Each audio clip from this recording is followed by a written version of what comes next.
जय श्री कृष्णा, जय श्री राम। आज आप सुनेंगे ज्येष्ठ महाकथा के 24वें दिन का अध्याय।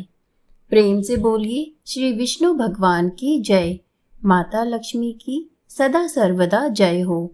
आज की कथा में आप श्रवण करेंगे देवर्षि नारद जी के द्वारा भगवान नरसिंह जी की स्थापना करना और राजा इंद्रदमन के द्वारा उनका सत्वन करना।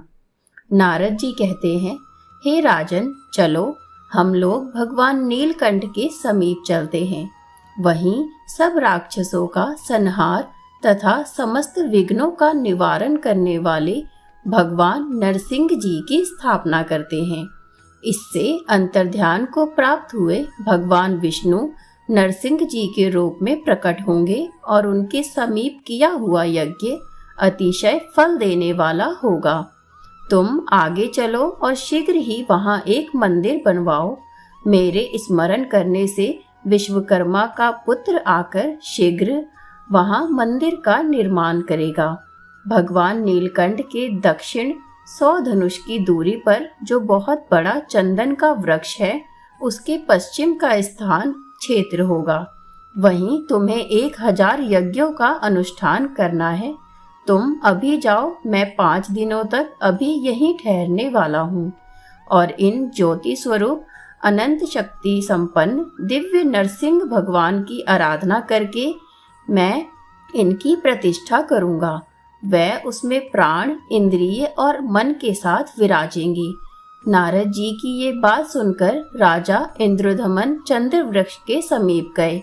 वहां उन्होंने विश्वकर्मा के पुत्र सुघटक को उपस्थित देखा। सुघटक राजा को हाथ जोड़कर प्रणाम करके बोले, हे देव, मैं शिल्प शास्त्र का ज्ञाता हूँ। इस समय आपके परम सुंदर नरसिंह जी के भवन का मैं निर्माण करने के लिए आया हूँ। राजा बोले, तुम कोई साधारण शिल्पकार नहीं हो, तुम विश्वकर्मा के पुत्र हो। यह नारद जी ने मुझे बता दिया है। अतः इस प्रकार और तोरण के साथ नरसिंह जी का सुंदर मंदिर तुम शीघ्र ही तैयार करो। उसका मुख्य द्वार पश्चिम की ओर होगा। ये कहकर देव शिल्पी का विधिवत पूजन सत्कार करके राजा ने उन्हें मंदिर निर्माण के कार्य में नियुक्त कर दिया और शिला संग्रह करने वाले सेवकों को बहुत धन देकर उस कार्य में लगा दिया। वह सुंदर मंदिर यद्यपि बहुत दिन में बनने वाला था, किंतु देव शिल्पी की महिमा से चौथे दिन ही बनकर तैयार हो गया। तदंतर 5वें दिन सवेरे नित्य कर्म के पश्चात प्रतिष्ठा विधि की सारी सामग्री एकत्र करके जब राजा नारद जी के आने की प्रतीक्षा कर रहे थे, तभी शंख, मृदंग, ढोल, गीत तथा हाथियों के घंटों के शब्द सहसा उन्हें सुनाई पड़े। साथ ही उच्च स्वर से जय जयकार शब्द आकाश मंडल में गूंज उठा। इतने में ही नारद जी विश्वकर्मा की बनाई हुई सुंदर नरसिंह जी की मूर्ति को लेकर वहां आ गए। उस मूर्ति में प्राण प्रतिष्ठा हो चुकी थी। उसने दिव्य माला और वस्त्र धारण किए हुए थे। उस पर दिव्य चंदन का अनुलेप किया गया था। वह सब ओर से तेज पुंज से व्याप्त थी और सबको हर्ष प्रदान करती थी। उसे देखकर राजा और उनके अनुयायी बहुत प्रसन्न हुए। सबने देवर्षि नारद जी की प्रशंसा की। फिर निकट से देखकर उसमें नरसिंह जी की आकृति पहचानी और यह निश्चय किया कि यह आदि मूर्ति भगवान नरसिंह जी की प्रतिमा है। तब प्रसन्नचित हुए राजा इंद्रदमन ने भगवान नरसिंह जी की परिक्रमा की और धरती पर मस्तक रखकर उनको साष्टांग प्रणाम किया। तत्पश्चात राजा के अनुरोध से नारद मुनि ने भूदेवी और लक्ष्मी देवी के साथ देवादिदेव भगवान नरसिंह जी की प्रतिमा को रत्नमयी वेदी पर शुभ मुहूर्त में स्थापित किया। इसके बाद वैष्णव, ब्राह्मण, अन्याय, नरेशगण तथा बुद्धिमान नारद जी के साथ राजा इंद्रदमन ने उपनिषेदों और धर्मशास्त्रीय स्तोत्रों द्वारा प्रसन्नता पूर्वक भगवान विष्णु का सत्वन किया। हे भगवान, आप एक अनेक स्थूल, सूक्ष्म तथा अत्यंत लघु शरीर धारण करते हैं। आप आकाश से परे होकर भी आकाश स्वरूप हैं। आपका रूप सदा एक रस रहता है, अथवा आप अद्वितीय स्वरूप हैं। आपका आकार आकाश के समान सर्वव्यापी है। आप आकाश में स्थित हैं, आकाश पर आरूढ़ हैं। व्योमकेश, शिव तथा पदयोनि ब्रह्मा आपके ही स्वरूप हैं। दिव्य नरसिंह रूप में प्रकट हुए परमात्मा, आपका तेज कई करोड़ सूर्यों के समान है। हे प्रभु, आप दुख रूपी समुद्र से मेरा उद्धार करिए। आप सबके आदि, सबके कर्ता, सबको अनुमति प्रदान करने वाले तथा सबके पालक और संहारक हैं। आपको मेरा नमस्कार हो। दुखों के विनाश करने के एकमात्र कारण होकर भी आप वस्तुतः कारण नहीं हैं। सबके संशयों को छिन्न भिन्न करने के लिए आप सबसे पहले प्रकट हुए हैं। हे स्वामी, आप मुझे अपने चरणाविंदों की श्रेष्ठ भक्ति प्रदान करिए, जो चारों पुरुषार्थों की मूल कारण मानी गई है। भक्तों के अभिष्ट मनोरथ की पूर्ति करने वाले आप भगवान नरसिंह की मैं शरण लेता हूँ। अपने चरणों का आश्रय लेने वाले लोगों की पाप राशि का विनाश करने वाले हे दया सागर श्री नरसिंह जी, आपको मैं प्रणाम करता हूँ।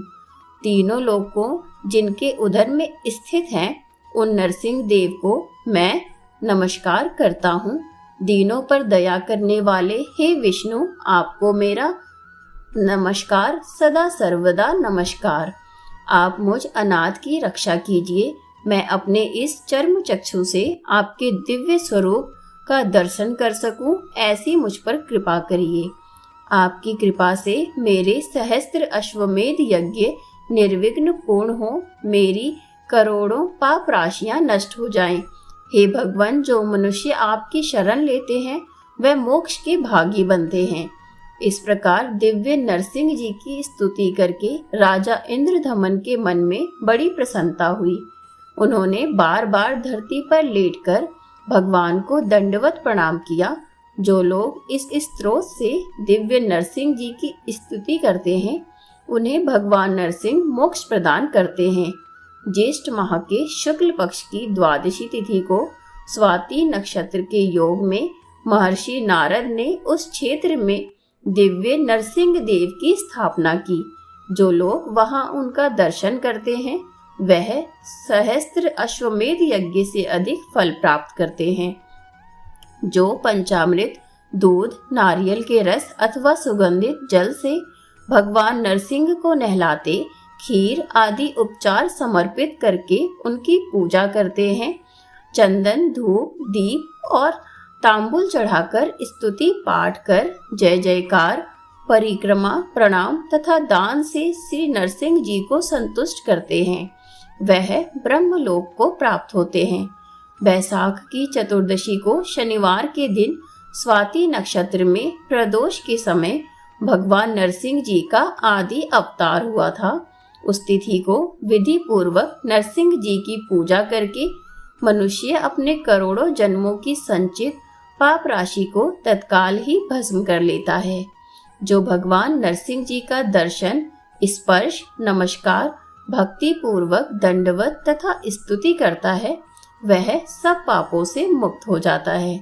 आगे हम श्रवण करेंगे इंद्रदमन के द्वारा सहस्त्र अश्वमेध यज्ञों के अनुष्ठान के बारे में और ध्यान में भगवान का उनको दर्शन देना।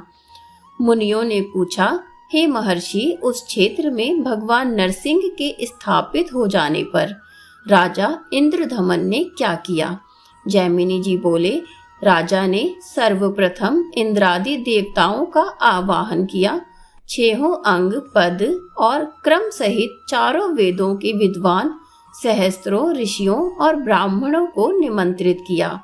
जो यज्ञ विद्या में कुशल और परिनिष्ठित थे, सदाचारी, शुद्ध कुलीन एवं सत्यवादी वैष्णवों को भी आदर पूर्वक निमंत्रित किया।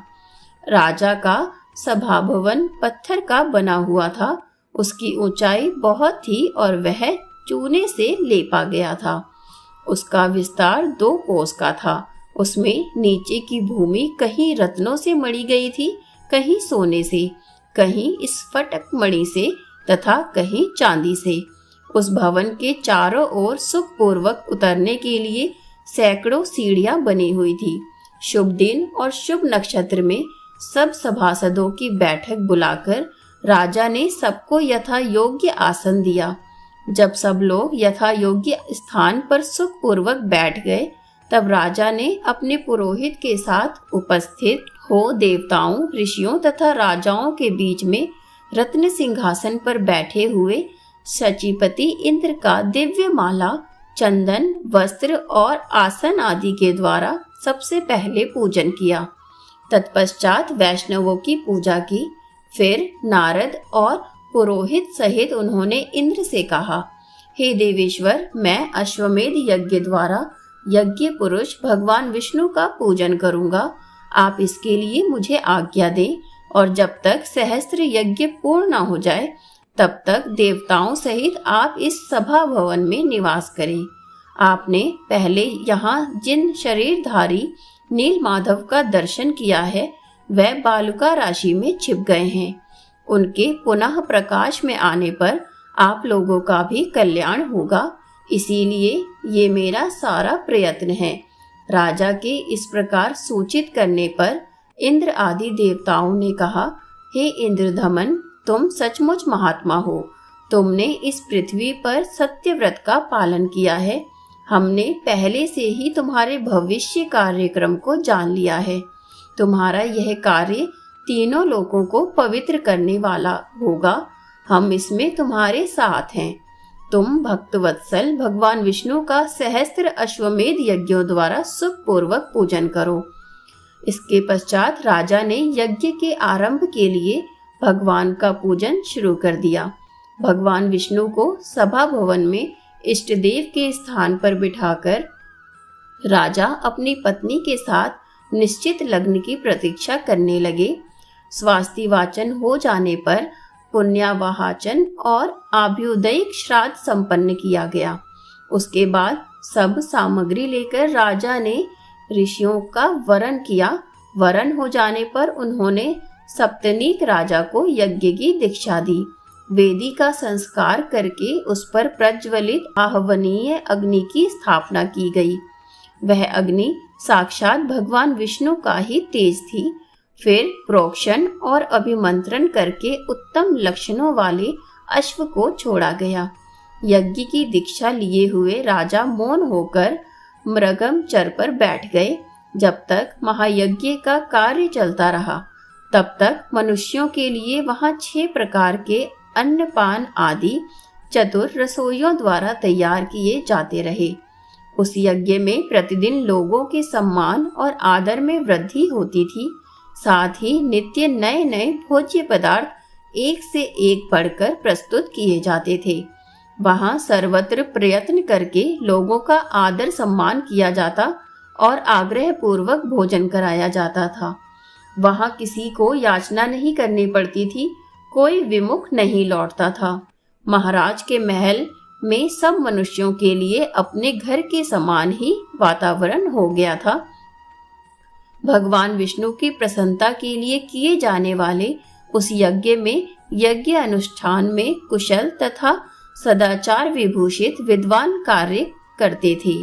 सब कार्य क्रमशः और विधि के अनुसार संपूर्ण होने लगा। कोई भी मंत्र किसी स्वर और वर्ण से हीन नहीं हो पाया। विधि के विधायक महर्षि ही वहां यज्ञ कर्म के अधिष्ठाता थे, अतः कर्म में कहीं कोई त्रुटि नहीं होने पाती थी। वहां सप्त ऋषि जो गुण दोष का विभाग करने वाले हैं, यज्ञ के दिव्य सदस्य, यज्ञ के साक्षी और यज्ञ कर्म कराने वाले थे। उन्हीं का ऋषियों के स्वरूप में वरण कराया गया था। यज्ञ में सम्मिलित हुए मुनि लोग कथा वार्ता के प्रसंग में सब पापों का नाश करने वाले भगवत चरित्रों की कथा वहां सभा में हुआ करती थी। राजा इंद्रधमन के यज्ञ में सब देवता प्रत्यक्ष होकर हविष्य ग्रहण करते थे। वह यज्ञ तीनों लोगों को प्रसन्न करने वाला था। इस प्रकार क्रमशः विधि पूर्वक चलने वाला वह अश्वमेध यज्ञ 999 की संख्या तक पहुंच गया। जब अंतिम यज्ञ होने लगा तब राजा इंद्रदमन प्रतिदिन दिव्य अवस्था को प्राप्त होने लगे। सुत्या से 7 दिन के बाद जो रात्रि आई, उसके चौथे पहर में राजा इंद्रदमन ने अविनाशी भगवान विष्णु का ध्यान किया। उस ध्यान में उन्होंने इस फटिक मणिमय श्वेत द्वीप को प्रत्यक्ष हुआ सा देखा। उसके चारों ओर क्षीर समुद्र लहरा रहा था। उस श्वेत द्वीप के मध्य भाग में दिव्य मणियों का बना हुआ एक उत्तम मंडप दिखाई देता था। उसके भीतर प्रकाशमान रत्न सिंहासन सुशोभित था। उस रत्न सिंहासन पर मध्य भाग में शंख चक्र गदाधारी भगवान विष्णु का दर्शन हुआ। उनके ऋषि अंगों की कांति नील मेघ के समान श्याम थी। वह वनमाला से विभूषित थे। उनके दाहिने भाग में हिमालय के सदृश गौर तथा कोटि चंद्रमाओं के समान कांतिमान धरणीधर अनंत विराजमान थे, जो फन रूपी मुकुट का विस्तार करके सुंदर छत्र के आकार में परिणत हो गए थे। उनका स्वरूप बड़ा ही मनोहर था। उनके कानों में 2 रत्नमय कुंडल झिलमिला रहे थे। शरीर पर सुंदर नील वस्त्र शोभायमान था। भगवान के वाम भाग में शुभ लक्षणों से संपन्न भगवती लक्ष्मी विराजमान थी। उनके हाथों में वर और अभय की मुद्रा तथा कमल सुशोभित थे। उनके शरीर की कांति कुमकुम के समान थी और नेत्र बड़े सुंदर थे। वह कमल के आसन पर बैठी हुई थी। भगवान के आगे ब्रह्मा जी हाथ जोड़े हुए खड़े थे। श्रीहरि के वाम भाग में नाना मणिमय सुदर्शन चक्र स्थित था। सनकादि मुनीश्वर उन जगत गुरु भगवान विष्णु की स्तुति कर रहे थे। ध्यान में भगवान का इस प्रकार दर्शन पाकर राजा इंद्रदमन को बड़ा हर्ष हुआ। वह गदगद वाणी से उनकी स्तुति करने लगे। इंद्रदमन बोले, हे जगाधार, आपको नमस्कार। संसार सागर में गिरे हुए दीन दुखी मनुष्यों के दुख का निवारण करने वाले हे प्रभु, आपको मेरा नमस्कार हो। हृदय की ग्रंथियों का भेदन करने वाले आपको मेरा नमस्कार हो। आप 14 भुवन रूपी भवन के मूल स्तंभ हैं। आपको मेरा कोटि कोटि नमस्कार हो। आप करुणा रूपी अमृत संधु को बढ़ाने वाले चंद्रमा हैं। दीनों का उद्धार करने के लिए एकमात्र गुप्त दया सिंधु स्वरूप आपको मेरा नमस्कार हो। जगत को प्रकाशित करने वाले जो सूर्य आदि ज्योतिर्मय ग्रह और नक्षत्र हैं, उनकी भी ज्योति आपसे ही है। आप अंतःकरण के पापों को जलाने के लिए प्रदीप्त अग्नि रूप हैं। आप सबको पवित्र करने वाले हैं। पवित्र वस्तुओं में सबसे अधिक पवित्र हैं। आपको मेरा नमस्कार हो। आप सबसे अधिक भारी, सबसे महान और सबसे अधिक विस्तार युक्त हैं। आपको मेरा कोटि कोटि नमस्कार हो। आप सबसे श्रेष्ठ और परम पवित्र हैं। आपको मेरा नमस्कार हो। हे जगन्नाथ, आप मेरी रक्षा कीजिए। हे दीनबंधु, आपको मेरा नमस्कार। आपको सुखदायिनी नौका के रूप में पाकर मैं भव सागर के पार हो गया हूँ। हे रमानाथ, आपका दर्शन होने से मेरे सब कलेश दूर हो गए हैं। इस प्रकार ध्यान में स्थित हुए राजा इंद्रदमन ने जगदीश्वर भगवान विष्णु की इस प्रकार स्तुति करके उन्हें प्रणाम किया और फिर ध्यान के अंत में राजा को अपने आप का भान हुआ। वह सोचने लगे, यहाँ पर भगवान विष्णु कैसे स्वयं मेरे प्रत्यक्ष होंगे। इस चिंता से उनका मन व्याकुल हो उठा। उन्होंने नारद जी से सब बातें कह दी। तब नारद जी ने उन्हें आश्वासन देते हुए कहा कि हे राजन, अब तुम्हारा शोक समाप्त हो गया है। इस यज्ञ के अंत में भगवान तुम्हें यहाँ प्रत्यक्ष रूप में दर्शन देंगे। ये सब बातें दूसरे किसी के आगे प्रकाशित न करना। आज का अध्याय यहीं पर समाप्त होता है। कल पुनः उपस्थित होंगे आगे के अध्याय के साथ, जिसमें आप श्रवण करेंगे अश्वमेध यज्ञ की पूर्ति होना, आकाशवाणी सुनना, भगवान की काष्ठमयी प्रतिमा का निर्माण तथा संस्कार तथा सत्वन होना। उम्मीद है आपको ये कथा पसंद आई होगी, तो वीडियो को लाइक और चैनल को सब्सक्राइब जरूर करें।